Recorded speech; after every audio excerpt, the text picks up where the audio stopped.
Automatic washing machine வாங்கி 1 வருஷம் ஆச்சுங்க, சாம்சனு. ஆனால் இந்த மிஷினு எனக்கு சரியான காண்டு. அளவில் மாடு உழவுல ஓடலைங்கிற மாதிரி இந்த சாம்சங் வாஷிங் மிஷின் 1 வருஷம்தான் ஆகுது. எல்லா லிக்விடும் ஊற்றி பார்த்துட்டுங்க, சுத்தமாக அழுக்கு போகிறதில்ல.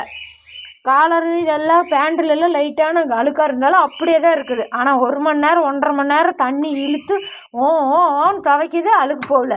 கடைசியில் எனக்கு வெறுத்து போய் என்ன பண்ணிட்டேன், சர்ப்பு பொடி லிக்விடு கோயில பொடியாக போட்டுடுறது. எப்படியா கெட்டு போனால் கூட சந்தோஷம் அப்படின்னு எல்லோரும் வீட்டில் இருந்துக்கிட்டு. சத்தியமாக எனக்கு ஜாயின் பிரச்சனைங்க, கை பிரச்சனையினால தான் துவைக்க முடியறதில்ல. இங்கே பாருங்கள், கையெல்லாம் வீங்கிக்கிட்டு இந்த மூட்டு பிரச்சனையினால் அங்கே பாருங்கள் எப்படி இருக்குது கை. இதனால தாங்க நான் மிஷினே வாங்கினேன், இல்லைன்னா கையில் தான் துவைப்பேன். இதுக்கு முன்னாடி டபுள் டோர் வச்சது, அது இன்னும் இருக்குது வீட்டில். டபுள் டோர் வச்சது, அது வீடியோவில் காட்டுறேன் பாருங்கள். டபுள் டோர் வச்ச வாஷிங் மிஷினு சூப்பருங்க. ஆனால் இது விலை ஜாஸ்தி, 22,000 பக்கமாக வருதுங்க. அது விலை அதிகமாக இருக்குது. ஆனால் அழுக்கு போகிறது கிடையாது.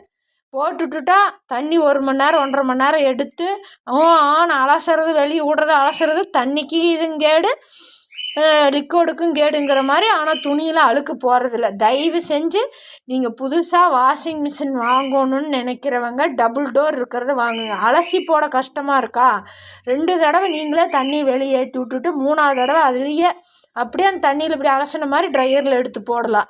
இது தானாக அலசுது, தானாக தண்ணி எடுக்குது, தானாக ட்ரையர் பண்ணுதுன்னு வச்சிங்கன்னா அழுக்கு போகிறதில்ல. வேணால் வீட்டில் எங்கள் வீட்டுக்காரரும் இபியில் ஆஃபீஸில் ஒர்க் பண்ணுறவர் கம்ப்யூட்டரில் உட்காந்துட்டு எப்போ ஒரு தடவை தான் ஃபீல்டுக்கு போவார். லேம்பாக இருப்பார். என் பொண்ணு காலேஜில் போய் உட்காந்துருந்துட்டு வருவான். நான் வீட்டில் எப்போவுமே வெளியெல்லாம் எங்கேயும் போகிறதில்ல. என் வீட்டுக்காரர் கூப்பிட்டு போனால் தான் வெளியே எங்கேயும் போகிறதில்ல. நைட்டி இதெல்லாம் என்னங்க அழுக்கு இருக்கும். அந்த அழுக்கே இது எடுக்கலின்னா அப்போ இது எப்பேற்பட்ட மிஷினுன்னு பார்த்துக்குங்க. காசு தான் அதிகம், ஆனால் ஒன்றும் அழுக்கு போகிறது கிடையாது. நல்லா தெரிஞ்சுக்குங்க. நீங்கள் வாஷிங் மிஷின் வாங்கணும்னா சிரமத்தை பார்க்காம டபுள் டோர் வச்சதை வாங்குங்க.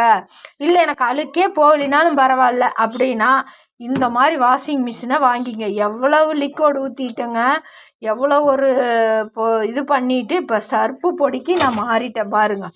சர்ப்பு பொடி தான் போடுறேன், அழுக்கு போனாலும் சரி இதனாலும் சர்ப்பு பொடி தான் போடுறேன். மிஷினை வச்சவங்க என்னன்னாங்க, பொடியெல்லாம் போடாதீங்க, லிக்விடு மட்டும் ஊற்றுங்கன்னாங்க. லிக்விடு மட்டும் ஊற்றுனா அழுக்கு போகிறது இல்லை.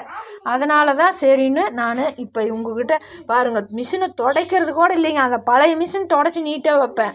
எனக்கு இது மேலே அவ்வளோ வெறுப்பாக இருக்குது.